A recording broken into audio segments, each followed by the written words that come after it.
Hey, Promsy fam, it's your girl Robin here, founder of Promsy.com. Okay, let's get real. Prom season is amazing, but it can also be super stressful. And one of the most stressful things ever, getting a proposal you totally don't want. So today we're diving into the Promsy playbook for how to say no and still be an amazing person. Let's do this.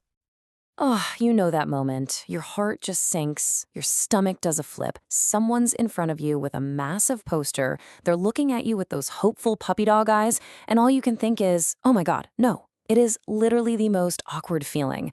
But don't worry, we have a total game plan to get you through it feeling kind and, most importantly, confident. All right, here's our game plan. We're going to talk about why this whole thing is so awkward, why just being nice can actually make things worse. And then I'm going to give you your own personal toolkit with the exact scripts to use. We'll even cover those super high-pressure asks and what to do after the no so things aren't weird. Okay, first up, the awkward promposal problem. And listen, if you've ever felt totally overwhelmed by this, you are so not alone. It's not just you, it's a whole vibe. Things have changed, and the pressure is real.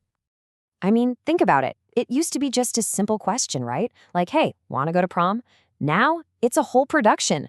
We're talking posters, balloons, a crowd in the cafeteria. It's basically a public performance.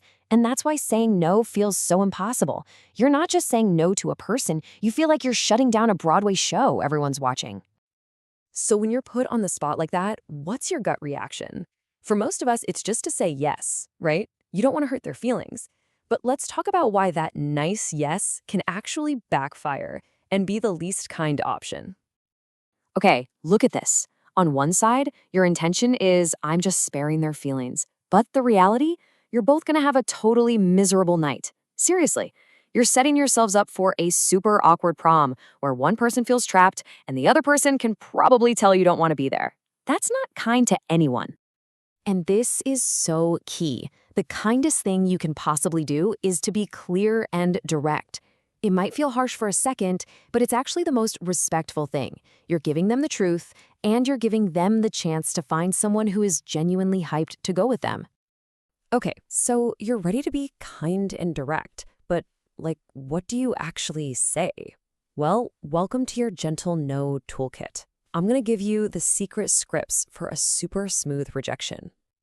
Tool number 1 is what I call direct kindness. This is all about being crystal clear, no mixed signals.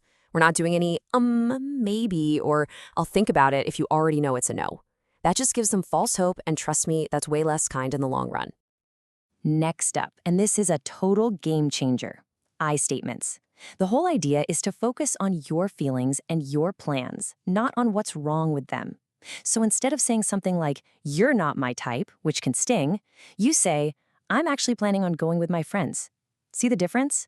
It's about you, not them. Okay, and now for a classic, the compliment sandwich.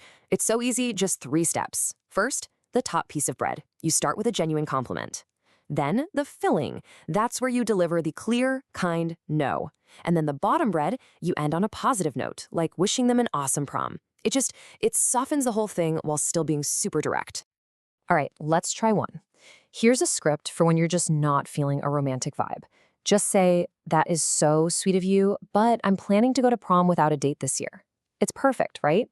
It's nice, it's clear, and it sets that boundary. What if you actually do have other plans? Try this. I'm so flattered that you asked, but I've already made plans to go with a group of friends. Okay, but quick warning. Only use this if it's 100% true. Seriously, because if they see you at prom and you're not with those friends, it just gets awkward all over again. And now for the really tricky one, the person you kind of sort of know, but not really. This one is super direct, but it's so important. I really appreciate you asking, but I'm sorry, I just don't know you well enough to go to prom with you. I know it sounds harsh, but sometimes people mistake just being friendly for something more, so this clears up any confusion, like right away. So, quick recap of your toolkit. You've got direct kindness to stop any mixed signals. You've got the compliment sandwich to make the no a little easier to hear. And you have I statements to make it about you, not them. These 3 are your new best friends. All right, you've totally got the basics down. Now it's time to level up. Let's talk about those extra tough, high-pressure moments. You know, the boss-level scenarios. So that huge public promposal, here's your strategy. It's called pause and pivot. Step 1, you acknowledge it in public. Just something simple like, wow, thank you so much. This is so thoughtful. Then, step 2, you pivot. Hey, can we just step over here and talk for a minute? Once you're in a more private spot, that's when you use your script. This saves both of you from a majorly embarrassing public scene. But what if you totally panicked and said yes? It happens to the best of us. Okay, the key here is to act fast. You have like a 24 to 48 hour window to gently take it back. Doing it quickly gives them time to make new plans, which is just the respectful thing to do. You can just be honest and say you felt put on the spot. Okay, let's talk about red flags. If someone keeps asking you after you've already said no, or they try to guilt trip you, or they get kind of mad, your whole approach needs to change. It's no longer time to be gentle. It's time to be firm and protect your boundaries, period. So let's just run through those boss-level moves one more time. Public promposal, pause and pivot. Said yes in a panic, you've got 48 hours to fix it. And if they just won't take no for an answer, you switch from being polite to being firm. You can totally do this. Okay, you did it. You handled it perfectly. So what now? Let's talk about life after the no and how to keep things from getting super weird at school. The secret here is what's called civil distance.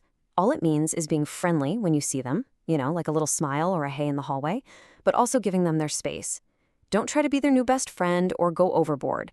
They just need a little time. And giving them that space is actually a really kind thing to do. And you know what this is really all about is this. Your boundaries are your power. Learning how to say no in a way that's kind but also confident, that's not just a prom skill, that's a life skill. It's going to help you with friends, jobs, literally everything. So, I'm going to leave you with this question. How are you going to own both your yes and your no this prom season? Because remember, a real yes should feel amazing, and an honest no is an act of self-respect. And it's also super kind to the other person. You've got this, Promsy fam. Can't wait to see you shine.